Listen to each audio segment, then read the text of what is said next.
নমস্কার, আমি শ্রীমান্তিকা। আমি আজকে আবার নতুন রান্না নিয়ে চলে এসেছি। আজকে রান্না করে দেখাবো চাউমিন ভাপা। তো আমি এখানে 1 প্যাকেটের মতো চাউমিন নিয়ে নিয়েছি। চাউমিনটাকে প্রথমে ভেঙে নিয়েছি, তারপরে নর্মাল জল, মোটামুটি ঠান্ডা জল দিয়ে এটা ভিজিয়ে দিলাম। এতটাই জল দিতে হবে যাতে পুরো চাউমিনটা ডুবে যায়। তারপরে হাত দিয়ে চেপে চেপে 10 মিনিটের জন্য ভিজিয়ে দিলাম। 10 মিনিট বাদে ফিরে আসলাম। চাউমিনটা দেখুন নরম হয়ে গেছে, হাত দিয়ে কাটছে, কেটে গেল।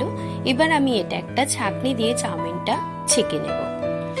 এখানে আমি কড়া বসিয়ে দিয়েছি, কড়াই সামান্য তেল আছে, এর মধ্যেই দিয়ে দেব প্রায় 50 গ্রামের মতো সাদা তেল।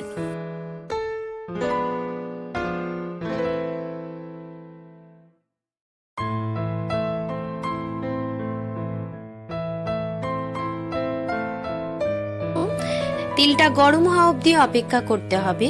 তো রান্নাটা দেখতে দেখতে আমার চ্যানেলটাকে সাবস্ক্রাইব, লাইক, শেয়ার করতে ভুলবেন না।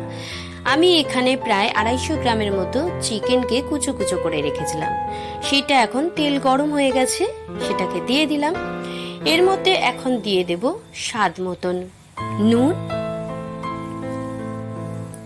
স্বাদ মতন চিনি আর পরিমাণ মতো হলুদ গুঁড়ো। এই তিনটে দেওয়ার পরে চিকেনটাকে একটু ভালো করে ভেজে নেব।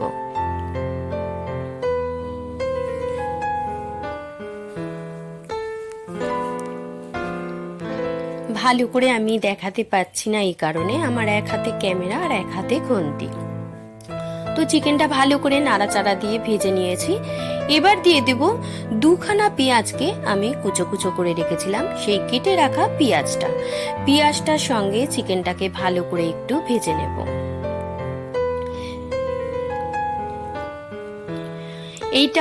এই চাউমিনটা একটু বানিয়ে খেয়ে দেখবেন। এটা কেউ কোনোদিন বানায়নি, এটা আমি বানিয়েছি, দেখবেন খুব সুন্দর সুস্বাদু খেতে হয়। তো চিকেন আর পেঁয়াজটা ভাজা হয়ে গেছে, ওটা একটা পাত্রের মধ্যে তুলে রাখলাম। এখন এখানে আমি কেটে নিয়েছি বিনস, গাজর আর টমেটো। এগুলোকে একটু হালকা করে ভেজে নেব।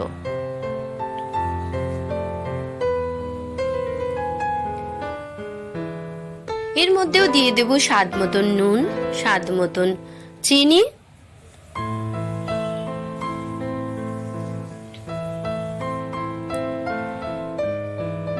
এরপরে দিয়ে দেব আদা রসুন পেস্ট। আদা রসুন পেস্ট দেওয়ার পরেও খানিকক্ষণ ভেজে নেব এটাকে ভালো করে নাড়াচাড়া দিয়ে।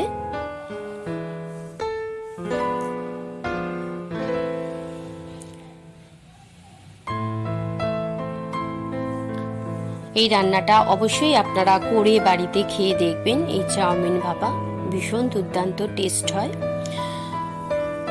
তো আমার এই সবজিটাও ভাজা হয়ে গেছে, আমি এটাকেও ওই একই পাত্রের মধ্যে তুলে নিলাম যেখানে আমি পেঁয়াজ আর চিকেনটা ভেজে রেখেছিলাম। এরপরে আমি যে চাউমিনটা চুবড়ির মধ্যে ছেঁকে নিয়েছিলাম, দেখুন কিরম ঝুরঝুরে চাউমিন হয়েছে। এখন এই চাউমিনটা এর মধ্যে ঢেলে দেব, পুরো চাউমিনটাই দিয়ে দেব।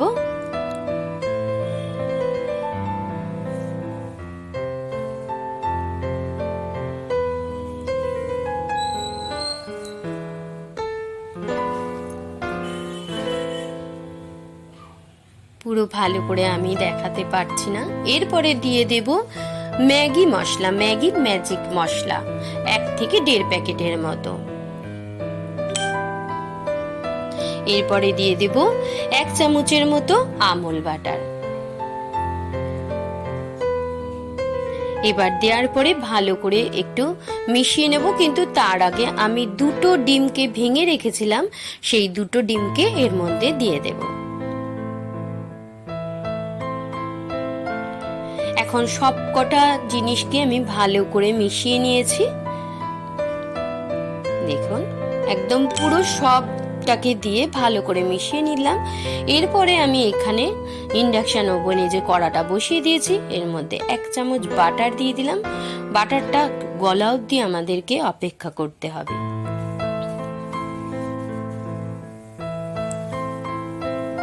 ভীষণ সুন্দর খেতে হয়, ইয়ামি ইয়ামি টেস্টি টেস্টি খেতে হয়। অতি অবশ্যই বানিয়ে খেয়ে দেখবেন আর আমাকে একটা কমেন্ট করে জানাবেন।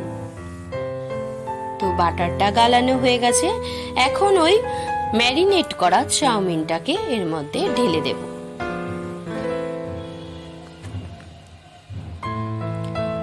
কি সুন্দর দেখতে লাগছে না?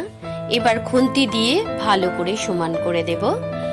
দেওয়ার পরে 5 মিনিটের জন্য ধিমে আছে একটা ঢাকা দিয়ে বসিয়ে রাখবো। 5 মিনিট বাদে ফিরে আসছি।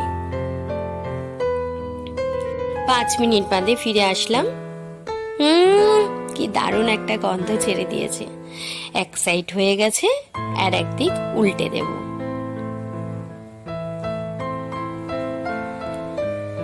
আর এক পিঠ উল্টে দিয়েছি, দেখুন কি সুন্দর পুড়ে পুড়ে গেছে। এখন আমি আবার 5 মিনিটের জন্য ঢাকা দিয়ে রেখে দেব। 5 মিনিট বাদে আবার ফিরে আসছি। আবার 5 মিনিট বাদে ফিরে আসলাম, ঢাকাটা খুলে দেখে নেব। এখন তো আরো সুন্দর গন্ধ বেরোচ্ছে। রেডি হয়ে গেছে আমার চাউমিন ভাপা। আপনারা এরকম ভাবে বাড়িতে বানিয়ে খেয়ে দেখবেন, খুব সুন্দর লাগে খেতে। তবে এতে কোনো সস দিলে ভালো লাগবে না, তা আপনারা চাইলে সস দিয়ে খেতে পারেন। তো আজকে এই পর্যন্ত, আজ আসি, আবার আসবো নতুন রান্না নিয়ে। ততক্ষণ আপনারা ভালো থাকবেন, সাবধানে থাকবেন, সুস্থ থাকবেন।